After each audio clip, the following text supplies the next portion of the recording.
YouTube Wednesday! Okay, we are making a drop panel. What you're seeing here is just a 2x2 frame set up in my panel jig, and we are putting a piece of 5mm plywood on it, which is commonly found and known as underlayment board. It's got a nice smooth finish and it's nice and thin, so I like to use that as a face for my drop panels so that it's not super deep when that drop panel is back behind there. If you use 1/2 inch, then you start with a 1/2 inch depth difference, which people might pick up. The 5mm plywood, a little bit easier to get away with. I use a lot of screws on all of my wall panels. That is Scott who's doing that. You see me fly by every now and then there. And the little piece of wood in the middle there, that is a piece of 2-foot by 4-foot plywood that I buy pre-cut from Home Depot. It is actually perfect for drop panels just the way that it is. And I've got two 2x2s that I've cut to go in between there, and Scott is just screwing them in on the ends, and we're kind of playing air hockey with that board just to make sure that it'll fit in between the two. It should be about 24 inches wide, so probably those two 2x2s are about 24.5 inches apart.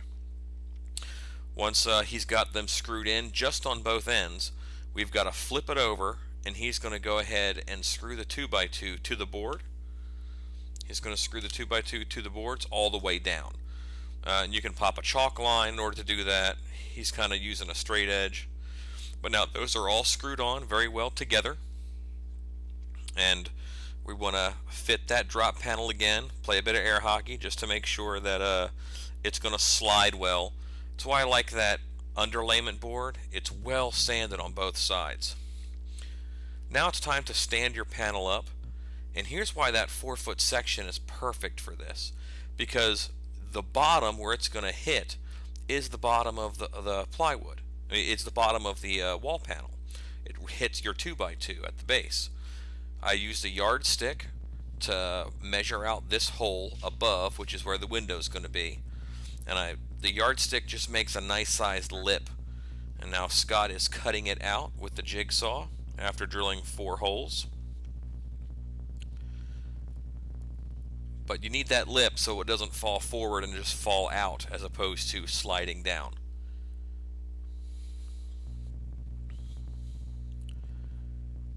Alright, you pull that piece out and that piece is garbage. And there you have the 2-foot by 4-foot piece of plywood. It's resting on the bottom of that panel. He has attached a 2x2 piece to it, which is also 2 foot wide. And now we're just marking a 2x2's width up above there, and he's measuring it in order to put a top plate in, which is going to be a 2x4. Someone's holding it for Scott. That's Ian, working in the haunt this year. Always pre-drill your holes. You'll see Scott using 2 different guns. One is a drill bit. Whenever you're going through 2x2, it's very easy to split. So pre-drill all of your holes as often as possible. Here, Jake and Scott are putting in guide screws. They put 2 guide screws in up top, and you could have a metal washer so it kind of rolls. It's normally not necessary, but you can. And then when the window is in the highest position, you put your 2 in the bottom, about 3 or 4 inches up. That way, the window's never going to go up over your bottom supports, your guide screws. Now what you've made is a guillotine.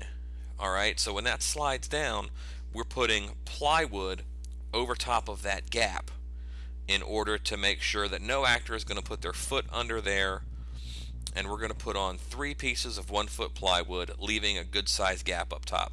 And here I'm just showing you that if you put 4 feet of it, you can easily, really hurt an actor's finger.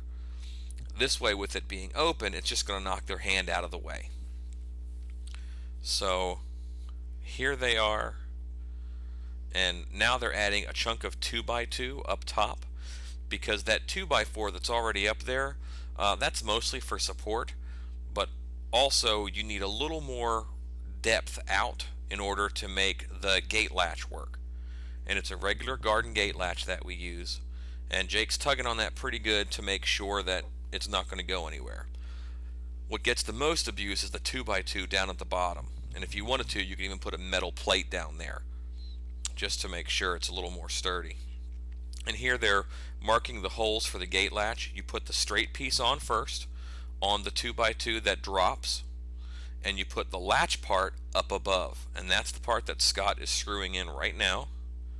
He's screwing in the latch up there. And now it's live. I have the camera here. Very simple latch mechanism. What? Thanks. Don't tell Shannon, it was in the kitchen. Oh, that's right.